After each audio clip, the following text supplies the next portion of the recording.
Big pass லைவ்ல வந்து பார்த்தீங்கன்னா கேப்டன்சி டாஸ்க் அது என்ன ரூல்ஸ் என்ன அப்படின்றது பார்த்தீங்கன்னா சிம்பிள் தான் மக்களே. ஸோ யாருக்கு அதிகமான ஆரவரம் சத்தம் கைத்தட்டல் இதெல்லாம் வருதோ அந்த பேசிஸில் 3 பேர் செலக்ட் பண்ணோம்.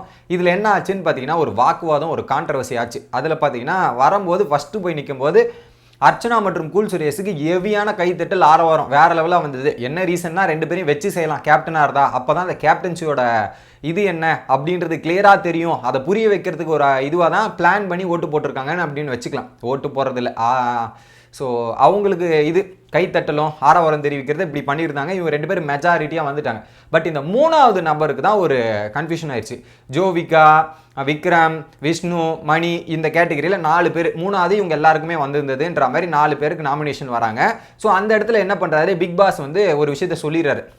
நீங்களே டிசைட் பண்ணி சொல்லுங்க அப்படின்ற மாதிரி பிக் பாஸ் சொல்லிடுறாரு. இவங்க எல்லாத்துக்குமே பிக் பாஸ் வீடியோ போட்டு காட்டுங்க, நீங்களே சொல்லுங்கன்னு. அப்போ நீங்களாம் எதுக்கே வீட்டுக்குள்ளே போயிருக்கீங்க? எல்லாமே பிக் பாஸ் சொன்னால் நீங்கள் எதுக்கு போய் கேம் விளையாடுறீங்க? எந்த டேஸுக்கு போய் விளையாடுறீங்கன்னு தெரியல எனக்கு. ஒரு கேமு கூட இந்த கேமு கூட உருப்படியே இல்லை. கை தட்டணும்னா ஒருத்தர் கை தட்டுங்க, எல்லாருக்கும் கை தட்டிட்டு எல்லாருக்கும் கத்திட்டு இதில் எங்களால் ரிசல்ட் கண்டுபிடிக்கல, பிக் பாஸ் கிட்ட போகிறோம் என்னத்துக்கு கேம் விளையாடுறீங்க? அப்போ புரிதல் இல்லாமல் எதுக்கே கேம் ஷோக்கு போறீங்க? எனக்கு புரியலையே. ஒரு கேமை எப்படி விளையாடணும் எதுக்கு எத்தாலும் பிக் பாஸ்ன்னா அதில் பிக் பாஸ் சொல்லிட்டு நீங்களே முடிவு பண்ணி சொல்லுங்க அப்படின்ற மாதிரி அவர் தெரியும். அவர் தெளிவாக இருப்பார். உங்களை முடிவு பண்ண சொன்னால் ஒரு சண்டை வரும், அதை வச்சு நான் பிளான் பண்ணிக்கிறேன்ற மாதிரி அவர் சொல்லிட்டார். அடுத்து என்ன பண்ணுறாங்க, இவர் என்ன பண்ணிடுறாரு, டேரெக்டாக நிக்சன் அவர்கள் வந்து விஷ்ணு அப்படின்ற மாதிரி அறிவிக்கிறாரு. இந்த சைடு இந்த விவாதம் பண்ணி நீங்கள் ஃபேவரட்டிசம் பார்க்குறீங்க இதெல்லாம் பண்ணுறீங்க அப்படின்ற மாதிரி ரீ ஓட்டிங் வருது மக்களே. என்ன பண்ணுறாரு, நிக்சன் ஜட்ஜாக போய் நின்றுறாரு. 4 பேர் ஓட்டிங் ப்ராசஸில் போகிறாங்க. ஃபஸ்ட்டு வந்து மணிச்சந்திரா வராரு. ஃபஸ்ட்டு வந்து விஷ்ணு வராரு. விஷ்ணு வரும்போது யாருன்னா ஒரு பக்கம் விசித்ரா கை தட்டுறாங்க, அப்புறம் பூர்ணிமா மாயாலாம் கத்துறாங்க குதிக்கிறாங்க, அதுக்கப்புறம் விஜய் வர்மா இந்த 4 பேர் வந்து நின்று கை தட்டுறாங்க. ஓகேவா. அடுத்ததா மணிச்சந்திரா வரும்போது கத்துறாங்க. யார்? கூல் சுரேஷ் கத்துறாரு, அதுக்கப்புறம் ரவீனா கத்துறாங்க, அதுக்கப்புறம் பார்த்தீங்கன்னா தினேஷ். இந்த 3 பேர் பயங்கரமாக கத்துறாங்க. கூட கைத்தட்டல் அர்ச்சனா மற்றும் அனன்யா கை தட்டுறாங்க. இவங்க 3 பேர் கத்துறாங்க, இவங்க 2 பேர் கை தட்டுறாங்க. அப்போ கணக்குப்படி பார்த்தீங்கன்னா இந்த சைடு 5 வருது, அந்த சைடு 4 வருது. கணக்குப்படி கிளாப்ஸ் வயசும் பார்த்தீங்கன்னா 5, சத்தம் வயசும் அதிகம். ஆனால் அந்த சைடு 4 தான். எப்படி பார்த்தாலுமே 4 தான் மெஜாரிட்டி வருதா. ஸோ இது முடிஞ்சுது. இன்னொரு பக்கம் விக்ரமுக்கும் கைத்தட்டல் பண்ணல, இன்னொரு பக்கம் வந்து ஜோவிகாவும் கைத்தட்டல் பண்ணல. இந்த இடத்துல வந்து நிக்சன் என்ன அறிவிக்கணும்னா வந்த உடனே சொல்றாரு இவங்களுக்கு தான் சத்தம் வந்தது, கிளாப்ஸ் வந்ததுன்ற மாதிரி டேரக்டா விஷ்ணு தான் வின்னர் அப்படின்ற மாதிரி அறிவிக்கிறாரு. அந்த இடத்துல திரும்ப ஒரு சலசலப்பு, திரும்ப ஒரு சண்டை. கண்டிப்பாக அந்த இடத்துல நிக்சன் வந்து அப்படியே கையும் களவுமா சிக்கிட்டார். மாற்றமே இல்லை. அங்கே ஓப்பனாக சொல்லிட்டாங்க, இந்த பாரு இப்போ மாற்றி பேசுகிறான் பாரு, மாட்டிக்கிட்டான் அப்படின்ற மாதிரி தினேஷ் மணிலேருந்து எல்லாமே மாட்டிக்கிட்டான் அப்படின்ற மாதிரி ஓப்பனாக சொல்கிறாங்க. கண்டிப்பாக சிக்கிட்டார். பார்க்கும்போதே நமக்கு கிளியராக தெரியுது மக்களே, பார்க்கும்போதே கிளியராக தெரியுது. இந்த மாதிரி ஒரு விஷயத்தில் வந்து மாற்றி சொல்லிட்டாரா, திரும்ப என்ன ஆகுதுன்னு வாக்குவாதம் 2 பேருக்கும். ஒரு பக்கம் தினேஷ் சைடும் நடக்குது, இன்னொரு பக்கம். ஆனால் இவரோட ஆட்டிடியூடு இருக்கு பாருங்க, அந்த ஆட்டிடியூடு ஏற்றுக்கவே முடியாதுங்க. அந்த மாதிரி வேறு ஆட்டிடியூடு அரகண்டாக இருக்கிறது நிக்சன் வந்து சரியாக கிடையாது. இப்படி பிரச்சனை நடந்துட்டு இருக்க டைம்ல 3வது ஓட்டிங் திரும்ப ரீ ஓட்டிங் போகும்போது என்ன பண்ணிட்டாங்க, ஒரு பக்கம் ஜோவிகாவும் விக்ரமும் இதில் வந்து ஜாயின் பண்ணிட்டாங்க. இதில் இந்த கேங்கில் வந்து ஜாயின் பண்ணிட்டாங்க. ஓகேவா.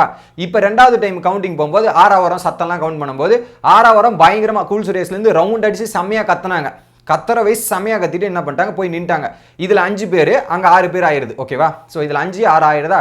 ஸோ 2வது விஷ்ணு போகும்போது கத்தலும் வருது, கைத்தட்டலும் வருது. சவுண்ட் வைஸ் பார்த்தீங்கன்னா இந்த டீம் வின்னு, மணி டீம் வின்னு. ஆனால் கைத்தட்டல் வைஸ் பார்த்தீங்கன்னா விஷ்ணு டீம் வின்னு. இப்படி இருக்க டிசிஷனில் இவர் டேரெக்டாக வந்து விஷ்ணு தான் வின்னர் அப்படின்ற மாதிரி சொல்லிடுறாரு.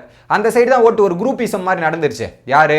ஜோவிகா, மாயா, பூர்ணிமா, விக்ரம், விஜய் வர்மா இந்த கேட்டகரியெலாம் ஒன்றா போய் அங்கே மெஜாரிட்டி ஆஃப் ஓட்டு விழுந்து ஒரு பக்கம் விஷ்ணு அப்படின்ற கான்செப்ட் சொல்லிட்டாங்க.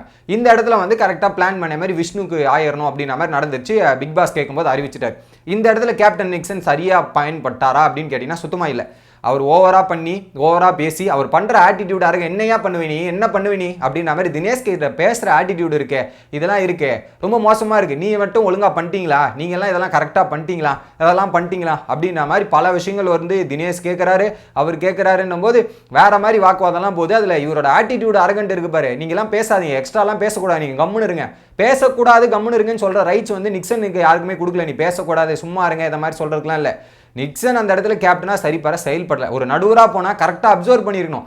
நீ எதுக்கு சென்டராக இருக்கப்ப அப்சர்வ் பண்ணணும், அப்சர்வ் பண்ணாமல் பேசக்கூடாது.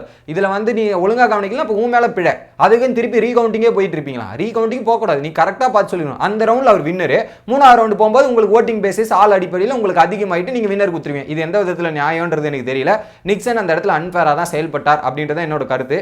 இதுக்கு இடையிலே குரூப்பிசம் கேங் பண்ணிட்டீங்களா, கேங் பண்ணிட்டாங்கப்பா, ஓட்டிங் வைஸ் கேங் பண்ணிட்டு ஜெயிச்சிட்டாங்க, கேங் அப்படின்ற மாதிரி சொன்னோன்னே இங்கே கேங்குனா அப்போ இது கேங்குனா நீங்களும் கேங் தான் அப்படின்ற மாதிரி மாற்றி இந்த கேங் வார் வருது. அதுக்கப்புறம் சில விஷயங்கள்லாம் நடந்தது. அதெல்லாம் அடுத்த வீடியோவில் சந்திப்போம். உங்களுக்கு வீடியோ பிடிச்சிருந்தா லைக் பண்ணுங்கள், தொடர்ந்து சப்ஸ்கிரைப் பண்ணுங்கள்.